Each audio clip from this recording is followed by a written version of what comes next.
बघा पदावलीचं त्यानंतर आपण एक अजून आहे थोडंसं एक मोठं गणित आहे, दिसायला मोठं गणित आहे, सोडवण्यासाठी एकदम सोपं आहे. तुम्ही म्हणताला तर एवढं मोठं गणित आहे, त्यात बघा गुणाकार दिसतो, भागाकार, बेरीज, वजाबाकी एकदम सगळ्या गोष्टी आहेत.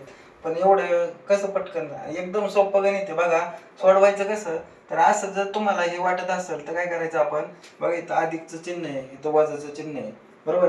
मग असं वाटलंच तर असं सोपं करण्यासाठी असं केलं तुम्ही तरी चालेल. बघा आता तर आणून तुम्हाला जवळच वाटत असेल, एकदम सोपं वाटत असेल. आता बघा कसं असं मांडून घेतलं तरी चालेल. 18 गुणिले 5 भागिले किती 9. हे अधिक आहे म्हणून इथं काय करायचं, अधिक मांडायचं. त्यानंतर बघा इथं 48 गुणिले 5 भागिले 12 वजा आहे म्हणून इथं काय करायचं, वजा घ्यायचं. त्यानंतर बघा पुढं 72 गुणिले 6 भागिले, बघा आता भाग लावायचं. आता तुम्हाला एकदम सोप्या पद्धतीने सांगतो बघा. 9 1 9, 9 2 18, 5 2 10. एवढे सगळ्याचं उत्तर किती आलं आपलं 10. इथं अधिक आहे म्हणून अधिक. त्यानंतर बघा पुढं 48 गुणिले 5 भागिले 12, 12 चोक 48, 4 पंचे 20, 20 मांडून घ्या.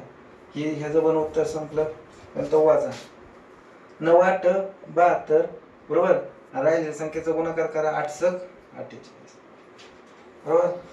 नंतर बघा इथं अधिकचं चिन्ह आहे, याला अधिकचं चिन्ह आहे. 20 आणि 10 झाले 30, 30 वजा 48 अधिक वजा वजा मोठ्या संख्येचं चिन्ह. 48 मधनं 30 गेल्याच्या नंतर राहतात 18, पण त्याला मोठ्या संख्येचं म्हणजे 48 ला चिन्ह वजा आहे म्हणून उत्तराला चिन्ह कुठलं येणार, वजा.